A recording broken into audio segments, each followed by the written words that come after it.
কথায় বলে গল্পে গরু গাছে ওঠে, কিন্তু আজকে যে ছবিগুলো আপনাদের দেখাবো সেগুলো দেখে মনে হবে যে গরু গাছে নয়, একেবারে চাঁদে উঠে গেছে। যে ছবিগুলো আপনাদের দেখাতে চলেছি সেগুলো কারুর কাছে হাস্যকর, কারুর কাছে বিরক্তিকর, আবার কারুর কাছে ভয়ঙ্কর লাগতে পারে, কিন্তু আলটিমেটলি সেগুলি ক্ষতিকর।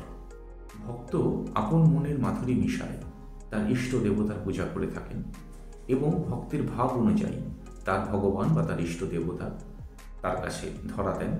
ভক্তের হৃদয়ে ভগবানের একটি লীলাক্ষেত্র প্রস্তুত হয়। বলা বাহুল্য, এই লীলাক্ষেত্রটি কিভাবে প্রস্তুত হবে বা কী রূপে প্রস্তুত হবে সেটি সম্পূর্ণ নির্ভর করে ভক্তের চাহিদা, তার রুচি বা পছন্দের উপরে।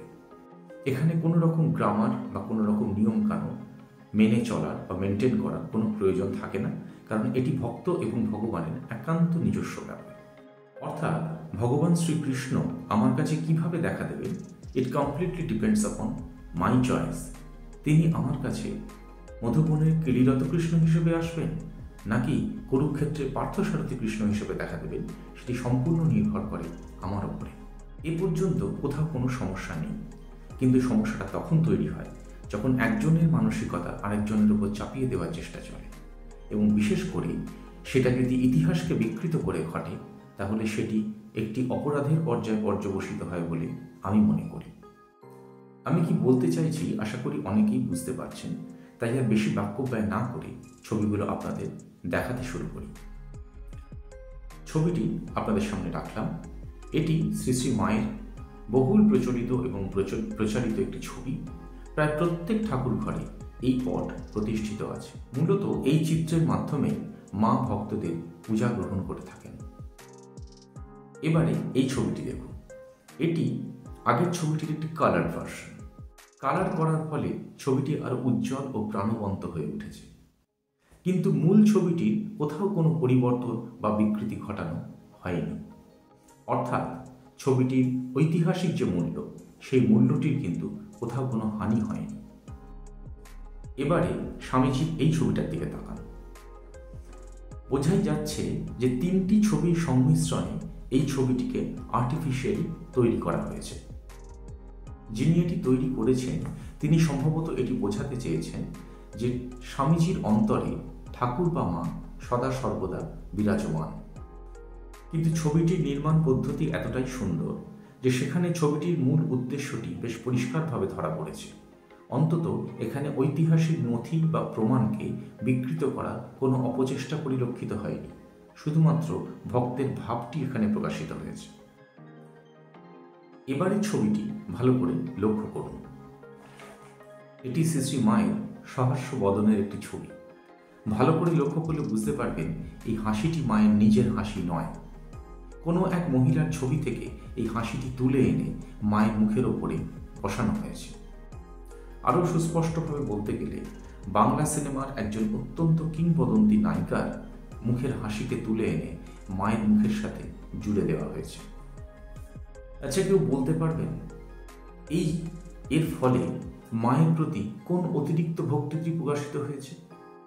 বরঞ্চ এক্ষেত্রে অরিজিনাল ছবিটির বিকৃতি ঘটেছে। শ্রী শ্রী মায়ের কথা যতটুকু জানি, তিনি লজ্জাপটাবৃতা, অবগুণ্ঠিতা। ভারতীয় ঐতিহ্যের ধারা অনুসরণ করে সর্বদা তিনি ঘোমটা দিয়ে তার শ্রীমুখকে ঢেকে রাখতেন। তিনি এভাবে তন্ত বিকশিত করে ছবি তুলেছেন, এটা অন্তত মেনে নেওয়াটা অনেকের পক্ষেই একটু কঠিন, ঠিক গ্রহণযোগ্য নয়। এরপরের ছবিতে আসুন। এখানে দেখানো হচ্ছে একটি মহিলার কোলে একটি শিশু। ছবিতে দাবি করা হচ্ছে মায়ের কোলে ছোট্ট স্বামীজি, অর্থাৎ মা ভুবনেশ্বরী দেবীর কোলে বিলে বসে রয়েছেন। আচ্ছা বলুন তো, এই ছবিটার কোনো ঐতিহাসিক প্রমাণ আছে? এত স্পষ্ট সুন্দর ছবিটির যদি কোনো ঐতিহাসিক সত্যতা থাকতো তাহলে সেটি মঠ বা মিশনে নিশ্চয়ই একটি আলোচ্য বিষয় হয়ে উঠত। এবং আরও গুরুতর অবস্থাটা দেখুন, এই ছবিটিকে কেন্দ্র করে একটি অনলাইন ক্লাসও হচ্ছে। সেখানে লেখা রয়েছে with mother Bhubaneswari Devi young Vivekananda. ভাবতে পারছেন অবস্থাটা? অর্থাৎ সোজা কথায় শিক্ষক নিজে জানেন ভুল, তিনি জানাচ্ছেন ভুল, আর এভাবেই তৈরি হচ্ছে আমাদের ভবিষ্যতের প্রজন্ম। বা ভবিষ্যৎ ভারতবর্ষ। এরপরে যে ছবিটি আপনাদের দেখাতে চলেছি সেই ছবিটা অত্যন্ত হাস্যকর। যিনি এই ছবিটাকে এডিট করেছেন বা সুপার ইম্পোজ করার চেষ্টা করেছেন, যাই করুন না কেন, তিনি অত্যন্ত কাঁচা হাতে কাজ করেছেন। এখানে দেখা যাচ্ছে একটা ক্রিকেট মাঠের ছবি। লেখা আছে 1888 সাল ইডেন গার্ডেনে ক্যালকাটা টাউন ক্লাবের হয়ে স্বামীজি নাকি ক্রিকেট খেলছেন। মজার ব্যাপার, ছবিটি এডিটের কাজটা ভালো হয়নি। স্পষ্ট বোঝা যাচ্ছে কোনো একজন ক্রিকেটারের শরীরের ওপরে স্বামীজির মুখটাকে বসিয়ে দেওয়া হয়েছে। আর এবারে যে ছবিটি দেখাতে চলেছি সেটি শুধুমাত্র ভয়ঙ্কর না, আপামর ভক্তমণ্ডলীর কাছে এটি একটি অবজেকশনেবল ছবি হতে পারে। ঠাকুর বা শ্রী শ্রী মায়ের জীবন সম্পর্কে আমরা যতটুকু জানি, তাতে দুজনে এরকম গা ঘেঁষাঘেঁষি করে দাঁড়িয়ে কাপল পোজে ছবি তুলবেন, এটা কোনো সুস্থ মানুষের পক্ষে বিশ্বাসযোগ্য হতে পারে না। অন্তত তারা এভাবে কোনোদিন ছবি তুলেছেন বলে কোথাও কোনো প্রমাণ পাওয়া যায় না। আজকের জীবনে সবাই তার ইমেজ সম্পর্কে খুব সচেতন। সেটা কোনো সাধারণ মানুষ হতে পারেন, তিনি কোনো রাজনৈতিক নেতা হতে পারেন, অথবা কোনো ফিল্ম স্টার, যে কেউ। তাহলে সাধারণ মানুষ আমরা যদি আমাদের ইমেজ সম্পর্কে এতটা সচেতন হই, এবং হওয়াটা নিশ্চয়ই প্রয়োজন, তাহলে স্বয়ং ভগবান তিনি যখন জগৎ উদ্ধারের জন্য মানব শরীর ধারণ করে আমাদের কাছে আমাদের মতো হয়েই ধরা দিচ্ছেন, তখন তার কোট আনকোট মানব ইমেজটাকে এত বিকৃত করার চেষ্টা হচ্ছে কেন? এবং এটা বলতে কোনো বাধা নেই। লক্ষ্য করলে দেখা যাবে যে এই কাজগুলো সাধারণত কোনো যদি আমি তথাকথিত কোনো রিলিজিয়াস দিককে পার্সনদের কথা ধরি, তাহলে ঠাকুর মা স্বামীজির ক্ষেত্রে সবচেয়ে বেশিভাবে পরিলক্ষিত হয়। যে কীর্তিগুলো আপনাদের দেখালাম সেগুলো করে ঠাকুর মা স্বামীজির প্রতি কি এক্সট্রা ভক্তি দেখানো হয়েছে জানি না, তবে যেটা হয়েছে সেটা হলো ঐতিহাসিক ডকুমেন্টের বিকৃতি। কারণ ঠাকুর মা স্বামীজির ছবিগুলো শুধু ছবি নয়, ওগুলো এক একটা ঐতিহাসিক নথি বা দলিল, একথা কিন্তু অনস্বীকার্য। এবং এই প্রত্যেকটি ছবির একটি ঐতিহাসিক মূল্য রয়েছে। ইতিহাসকে বিকৃত করা বা তাকে বিকৃত করার চেষ্টা করাটা কিন্তু অপরাধ।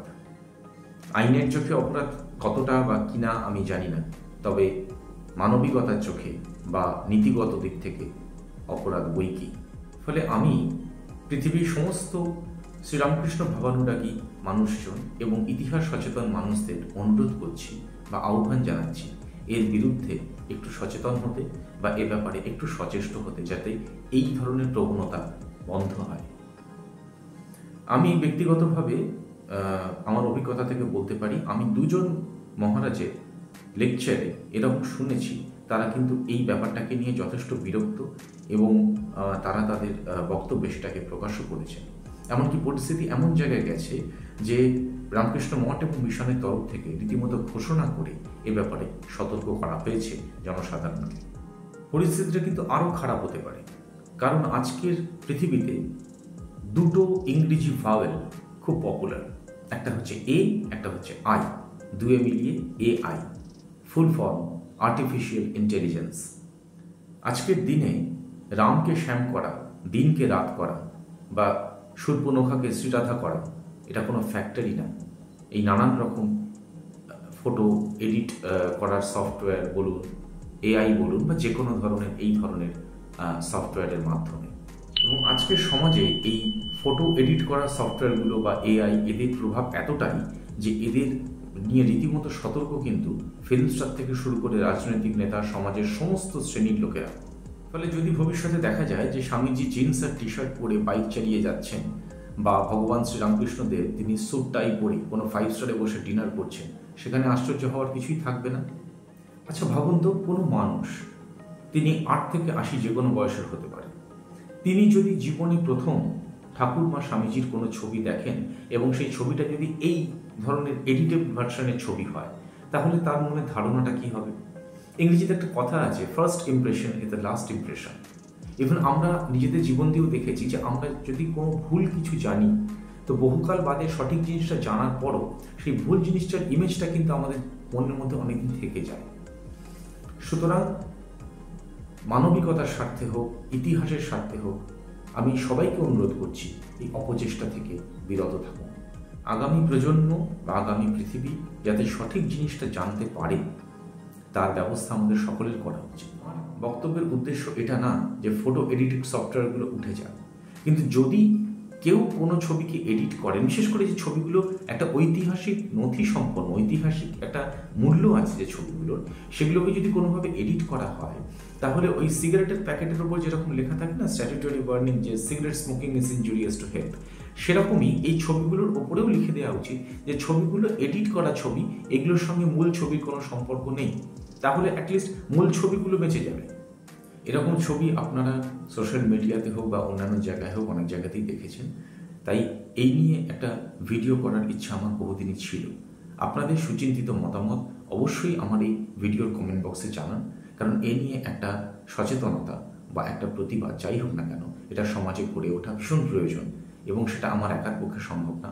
আপনাদের সকলের সাহচর্য ছাড়া সেই প্রচেষ্টা কোনোদিনই সফল হবে না। আর যদি প্রয়োজন মনে হয়, যদি মনে হয় যে একটা সচেতনতার পরিবেশ গড়ে তোলা প্রয়োজন, তাহলে এই ভিডিওটা যদি সম্ভব হয় আপনাদের পরিচিত মানুষজনদের মধ্যে শেয়ার করতে পারেন। অ্যাটলিস্ট একটা সচেতনতার বাতাবরণ তৈরি করার চেষ্টা হতে পারে।